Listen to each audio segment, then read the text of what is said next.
va a elegir. Perfecto. Voy a elegir la 5, que sería la cuestión de la indeterminación del plazo de duración de la medida de seguridad, constitucionalidad, soluciones posibles en la jurisprudencia. Escuchamos.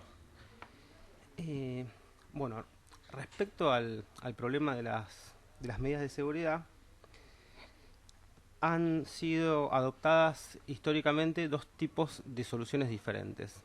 Las soluciones monistas o las soluciones binarias. Para los monistas, que es propio de la escuela positiva italiana, no existiría una verdadera distinción entre las penas y las medidas de seguridad. Se aplicarían siempre, esencialmente, en virtud de la ¿sigue el audio?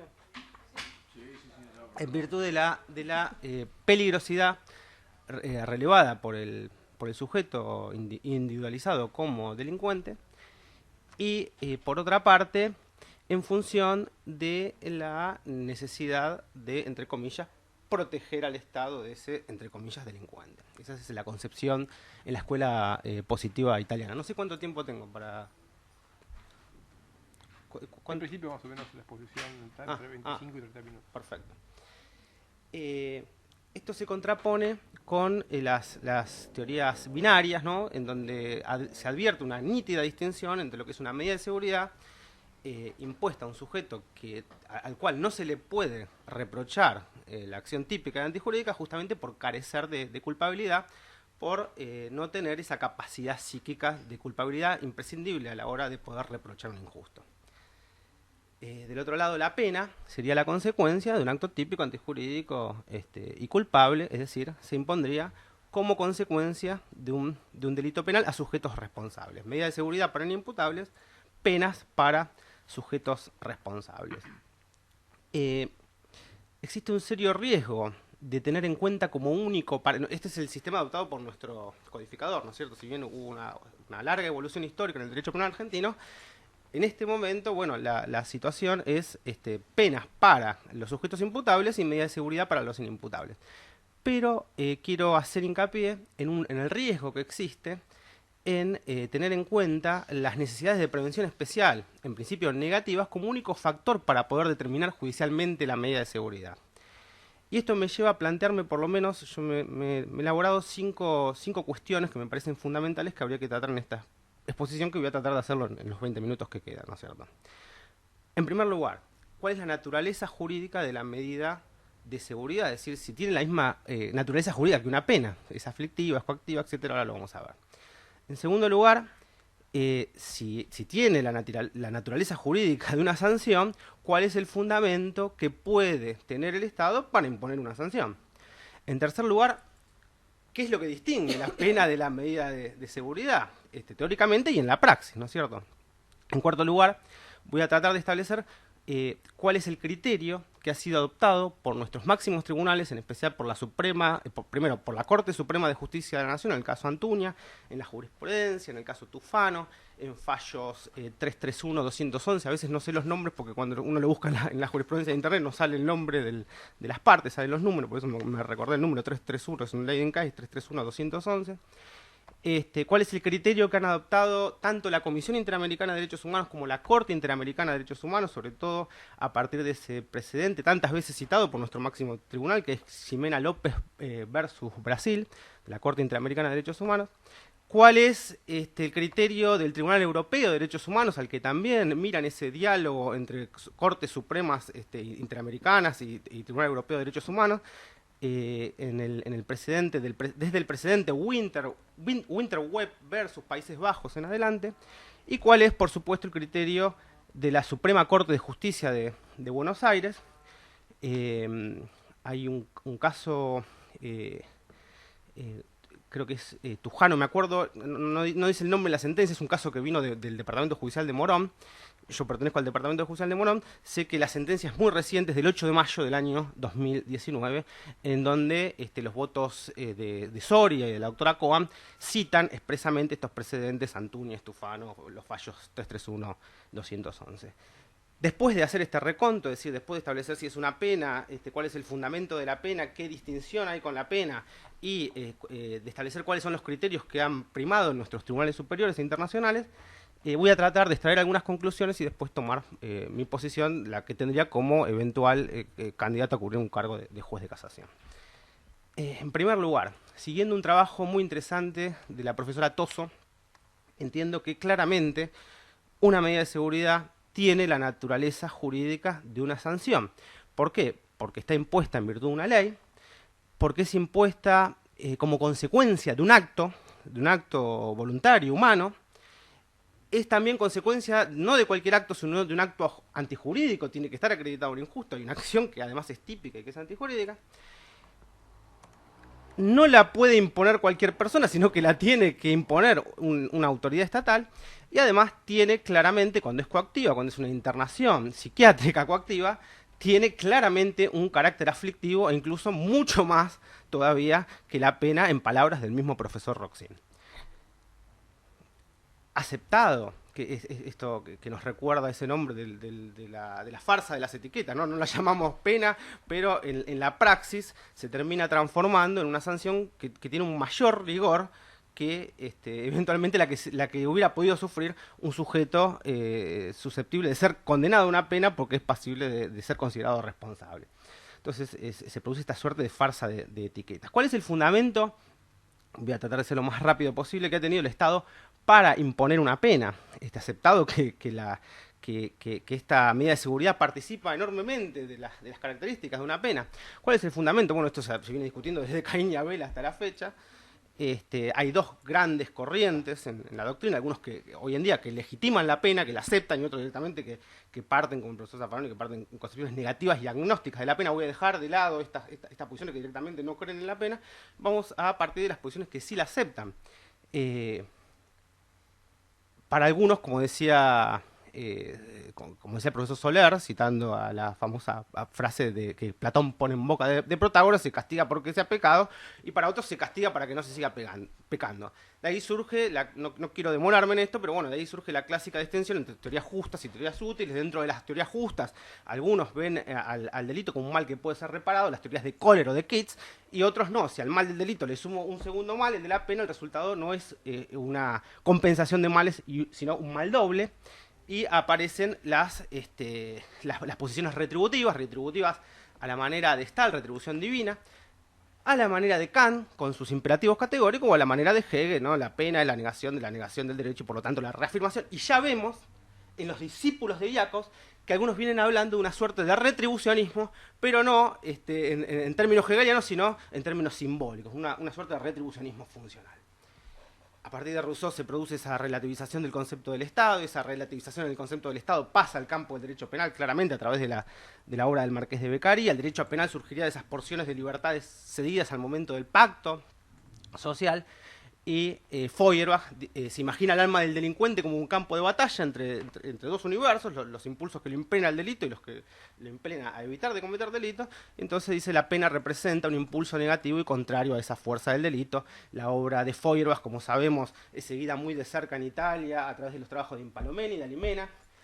Y ya Binding decía, contra esta teoría de Feuerbach, que si el delito no se cometía, la pena no era necesaria, pero que cuando la pena era necesaria era porque el delito se había cometido. Entonces, si Feuerbach quería ser consecuente, no sé si estoy hablando muy fuerte, si quería ser consecuente con su determinismo, tenía que hacer recaer la pena no tanto en el delincuente, que era el que había cometido el delito, sino más bien en el legislador, porque era el que había legislado mal, que la pena no podía ser prevención general, sino que tenía que ser prevención especial.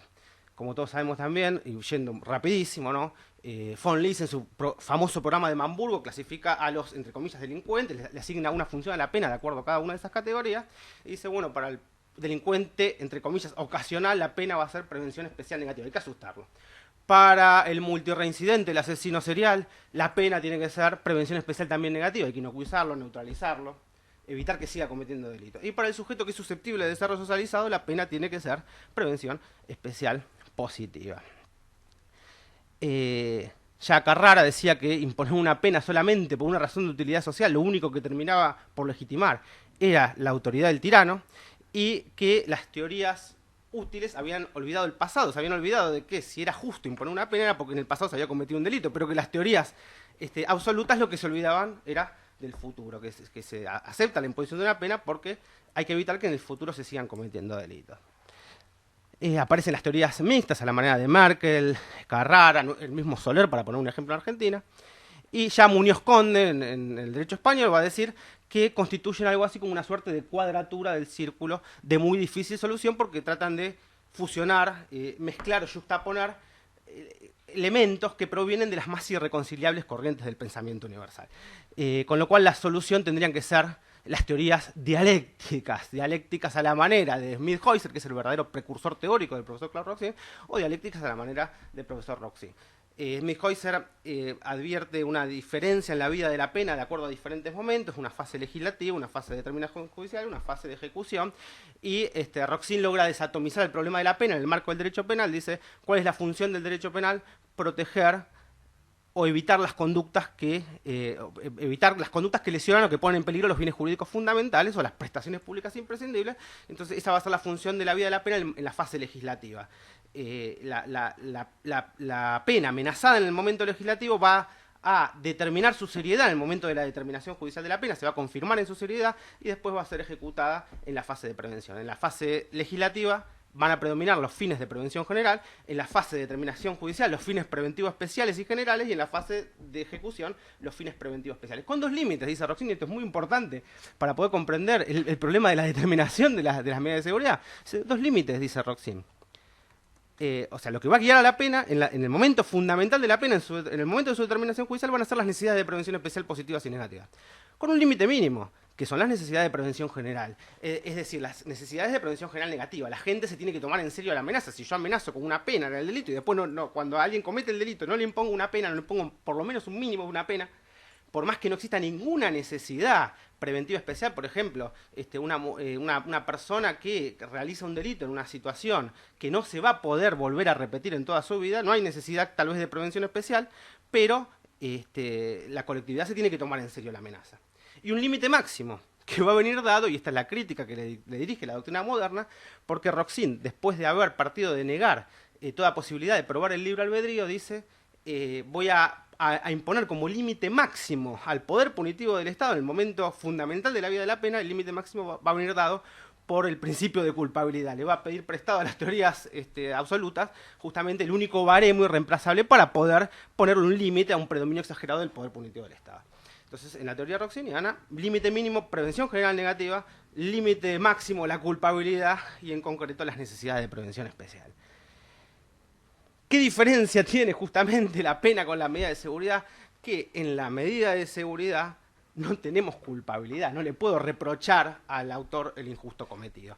Es decir, de la doctrina, los tres elementos que puede considerar la doctrina para graduar una pena en su momento de determinación judicial, el injusto lo puedo tener, la culpabilidad no la puedo tener, y sí puedo llegar a tener, entre comillas, las necesidades de prevención especial. Esto nos pone en un dilema. En el precedente Antuña, con gran acierto, la Corte Suprema de Justicia de la Nación lo que ha dicho es, por un lado, que al imponer una medida de seguridad, en los términos del artículo 34, hay que respetar un principio elemental, que es el principio de igualdad. No puede ser que esté en peores condiciones el sujeto que es capaz de culpabilidad, al que se le puede reprochar el injusto, al que no se le puede reprochar el injusto, no puede ser que esté en peores condiciones de una persona que va a ser declarado culpable, con lo cual los jueces tienen que ser muy prudentes a la hora de imponer una medida de seguridad y tienen que respetar este principio de igualdad, de proporcionalidad, de razonabilidad, que surge íncito en el artículo 1 de la Constitución Nacional, y también no es posible imponer una medida de seguridad si no es después de un debido proceso legal constitucional en todos los términos que lo entiende nuestra Corte, una acusación, defensa, prueba y sentencia.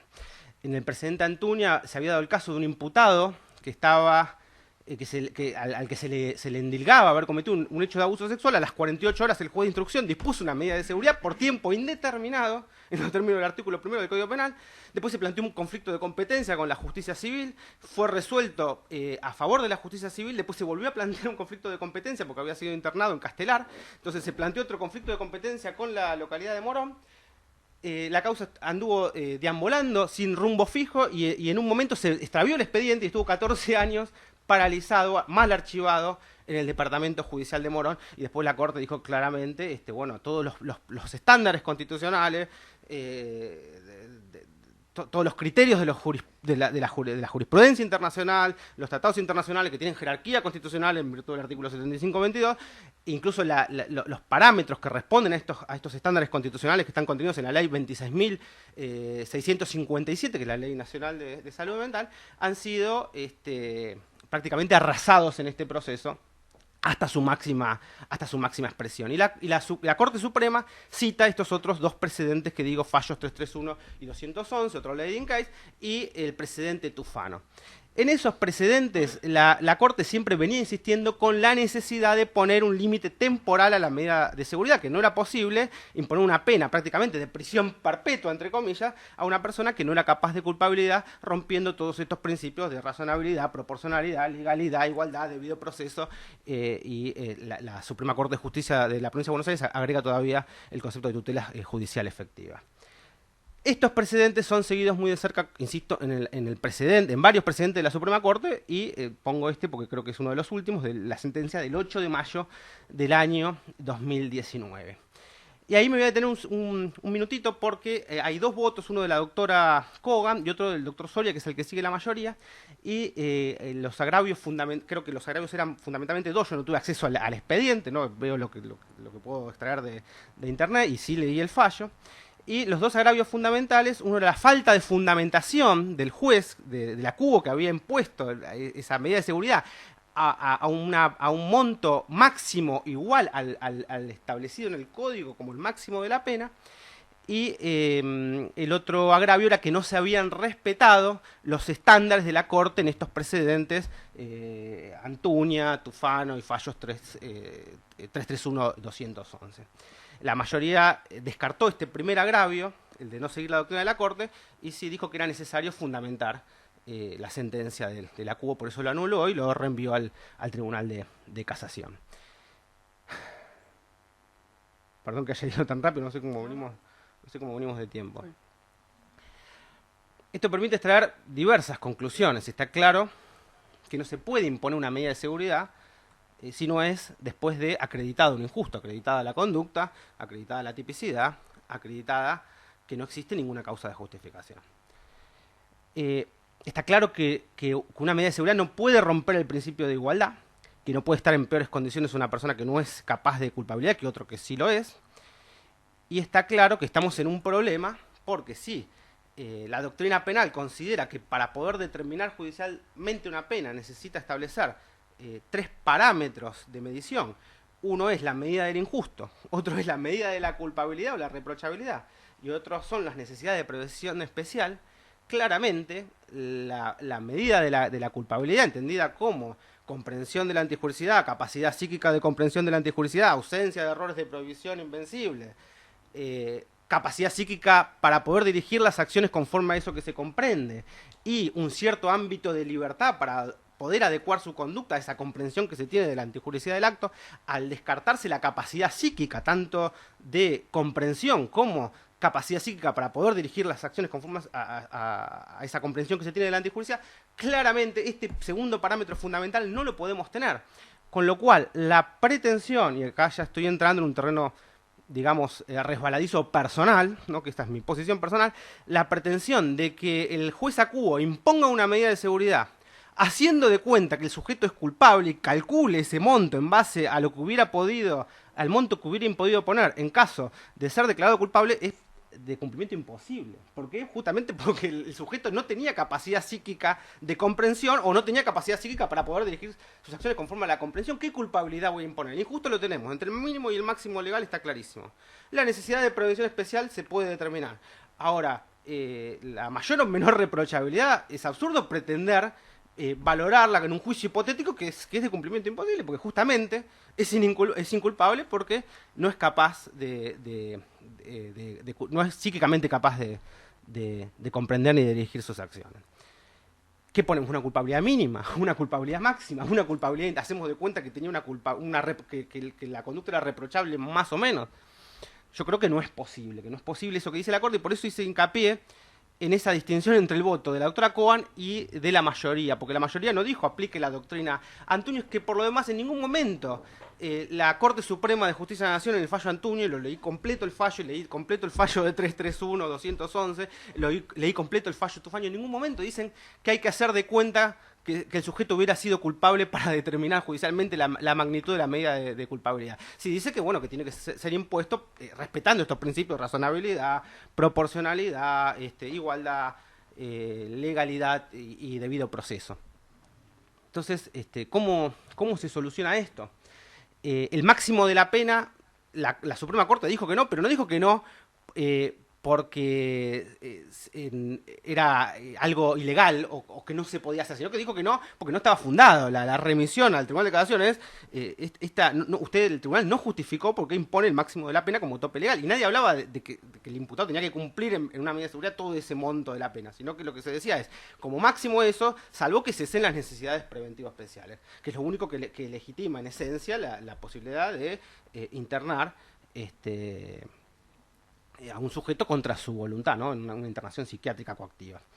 Entonces, ¿cómo se soluciona esto? Entiendo yo que la única manera de respetar los estándares internacionales, las convenciones internacionales a las que ha adherido nuestro país, la jurisprudencia del Tribunal Europeo de Derechos Humanos, la jurisprudencia de la Corte Interamericana de Derechos Humanos, la jurisprudencia de la Corte Suprema, y estos estándares constitucionales internacionales que garanticen la legalidad, la igualdad, el debido proceso, la tutela judicial efectiva, el principio de proporcionalidad y de razonabilidad, es teniendo en cuenta que como no hay culpabilidad, el límite mínimo, el límite objetivo ya viene dado por el legislador en el tope mínimo de la pena, no en el tope máximo, porque no hay culpa. Si yo determinara judicialmente una pena, partiría de un mínimo y un máximo y haría girar esa proporción entre el mínimo y el máximo de acuerdo a la culpabilidad, pero acá la culpabilidad es cero, con lo cual lo único que puedo imponer hasta como diría Radbruch, no se consiga algo mejor que el derecho penal, o diríamos nosotros, parafraseando a Radbruch, hasta que no consigamos algo mejor que las medidas de seguridad en el ámbito penal, que entiendo yo y también lo adelanto, deberían ser desplazadas completamente hacia el ámbito civil,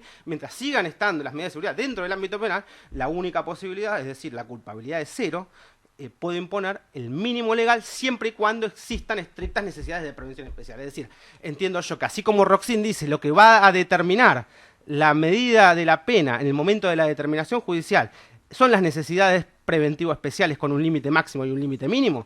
El límite mínimo no lo tenemos, porque no hay necesidades de prevención general negativas. La gente no se va a tomar en serio la amenaza porque a un inimputable no se le imponga una pena. Y como máximo, tampoco tenemos el tope de la culpabilidad, porque no es culpable el sujeto. Entonces la única posibilidad que tenemos es hacer girar a la medida de seguridad en base a la necesidad de prevención especial, la, entre comillas, peligrosidad, sin tope mínimo, porque no hay necesidad de prevención general negativa, y con un tope máximo. El tope máximo, ¿cuál va a ser? El mínimo legal establecido por el legislador. Esto no quiere decir, como dice el doctor Giaquino en un dictamen de la Defensoría General de Morón, que se disponga inmediatamente y en forma absurda la libertad de una persona que tenga que estar lamentablemente sometido a una internación psiquiátrica porque es peligroso para sí o para terceros, sino que esto indica poner las cosas en su justo lugar, es decir, desplazar la jurisdicción penal hacia la jurisdicción correspondiente, que es la más adecuada para interpretar los estándares internacionales y los parámetros que surgen de la Ley de Salud Mental, la 26.657, que sería el foro civil, bueno, en la provincia de Buenos Aires, el foro de familia. Creo que nada más. ¿Una pregunta? ¿Está bien? Muchas gracias.